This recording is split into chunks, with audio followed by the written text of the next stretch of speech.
Sur les ondes de GMS FM et sur toute l'étendue du territoire national, c'est l'heure du journal.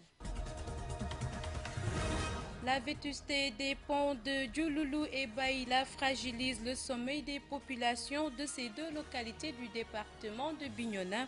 Ces dernières lancent un cri de détresse en direction des autorités pour réhabiliter ces infrastructures.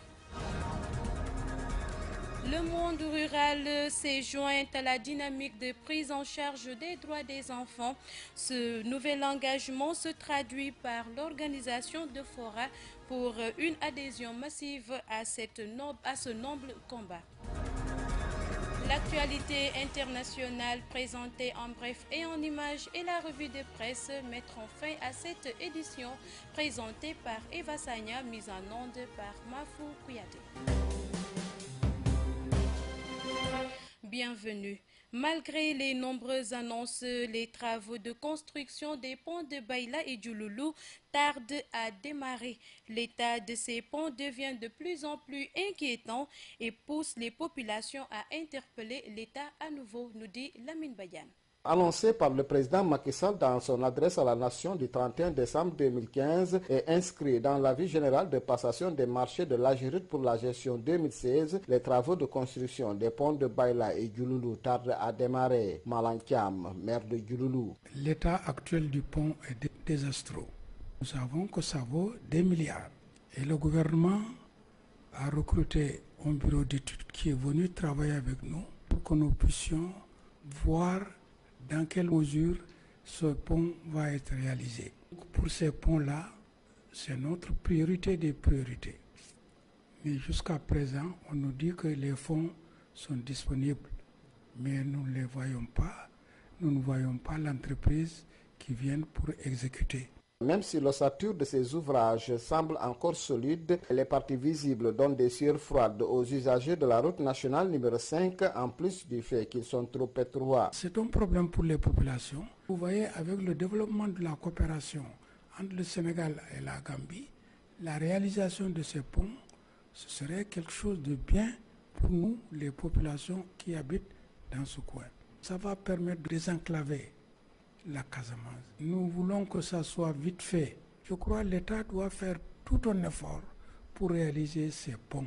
Espérons que ce énième cri de cœur sera enfin entendu au grand bonheur des populations de la zone de Diouloulou et de l'économie locale. GMS Bignona, Lamine Badiane.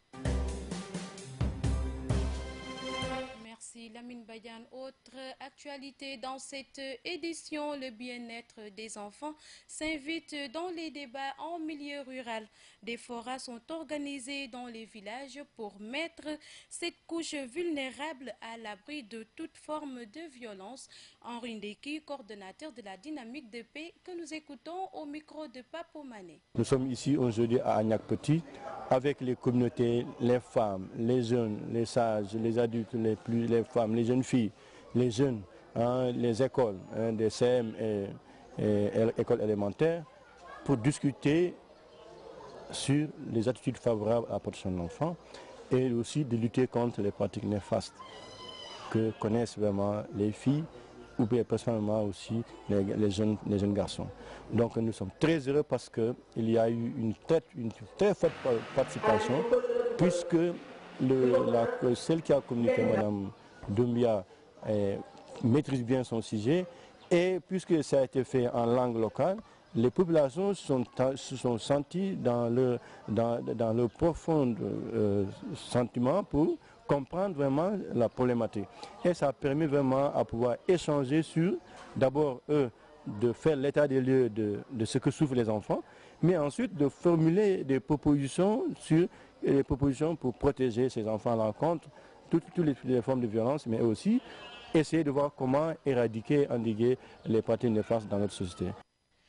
175 diplômés du groupe ISM Ziguinchor en master, licence et brevet professionnel ont reçu leur parchemin hier devant les autorités locales et parents des lauréats. Un acte qui ouvre des perspectives d'emploi à ces jeunes diplômés. Le reportage de Sissa Okoli. La promotion Amadou Diaw du groupe ISM Ziguinchor a reçu son parchemin hier sous une forte représentation des parrains, par ailleurs administrateur général du groupe. Idrissa Mbeng, administrateur zone centre ISM Sénégal, représentant du parrain. ISM a fait un parcours d'aujourd'hui plus de 25 ans et je pense que c'est l'heure pour nous tous de reconnaître le travail, l'excellent travail abattu par Amadou Diaw. Et la phase de transition que l'ISM est en train d'aborder aujourd'hui nous a permis d'ouvrir les yeux sur son passé, sur ce qu'il est en train de faire et ce qu'il a fait pour aujourd'hui vouloir l'honorer, le distinguer pour cette promotion. Major de la promotion 2017 et major des ISM du pays, le groupe a mis à la disposition de Soda Ndiaye une bourse de 2 millions de francs CFA, un geste bien apprécié par la bénéficiaire qui nous livre ici le secret de son succès. Il n'y a aucun secret à part les études. Il faut juste y croire et être sérieux.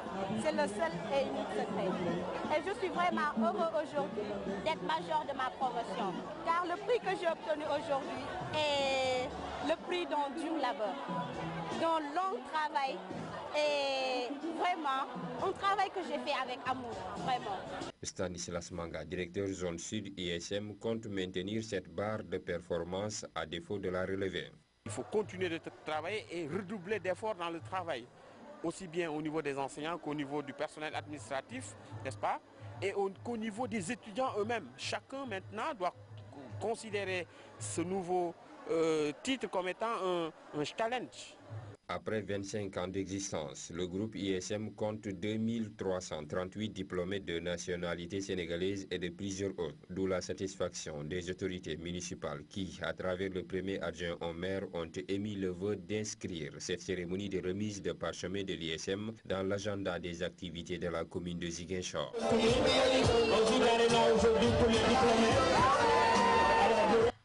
Nous y restons. Des administrateurs locaux de sociétés ont aussi été honorés par l'ISM à l'occasion de cette cérémonie.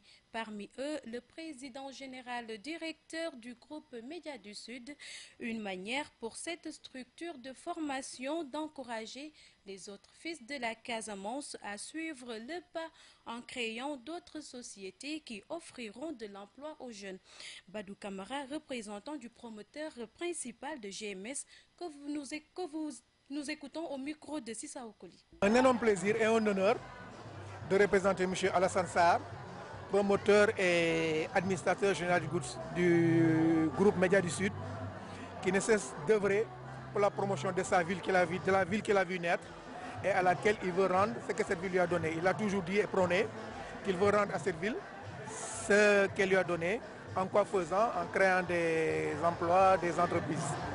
Alors c'est tout un honneur de recevoir cette décoration. Et c'est aussi un honneur pour tout le groupe, pour vous-même, pour tout le groupe GMS du Sud. C'est une reconnaissance du travail que vous abattez. En tout cas, je remercie encore l'ISM de nous avoir autant honorés et d'encourager tout le personnel du groupe GMS à y aller davantage, à y aller encore le plus possible. Parce que ça, c'est une reconnaissance aussi de votre travail. On est juste en train de se battre pour que GMS prospère. Parce que le président, comme il le dit toujours, ce qu'il veut, c'est justement aider cette ville et les jeunes. Alors, on va se mettre au travail pour que ça aille de l'avant. Et puis ça, il faut aussi que tout le monde s'y mette. Comme je l'ai dit, comme je le dis toujours, que tout le monde travaille. Déjà, ça, c'est une reconnaissance. Cette décoration, c'est une reconnaissance. Et il faut que tout le monde s'y voit dedans. Place à présent à l'actualité internationale présentée en bref et en images qui nous mène au Kenya et aux États-Unis. Au Kenya, 2 manifestants ont été tués hier dans l'ouest du Kenya au cours d'affrontements avec la police. Des centaines de personnes ayant bravé l'interdiction de manifester pour faire entendre leur voix en vue de la présidentielle du 26 octobre. À Bondo, la ville d'où est originaire le leader de l'opposition Raila Odinga, des coups de feu ont été tirés pendant qu'une foule nombreuse défilait des policiers devant le poste de police local. L'ancien secrétaire général Kofi Annan était de retour à New York hier, mais cette fois, il était entendu par le Conseil de sécurité en tant que président de la Commission sur les droits des Rohingyas. La France et la Grande-Bretagne organisaient cette réunion à huis clos sur la situation en Birmanie. Kofi Annan a enjoint le Conseil de sécurité à accroître la pression sur les autorités birmanes pour le retour des réfugiés. Audrey Azoulay a été élue à la tête de l'UNESCO. L'ancienne ministre de la Culture de François Hollande s'est imposée de justesse face au Qatarien Ahmad Al-Kawari ce vendredi. Elle a recueilli 30 voix du Conseil exécutif et son adversaire 28. Une élection qui doit encore être validée par la Conférence générale des États membres le 10 novembre prochain.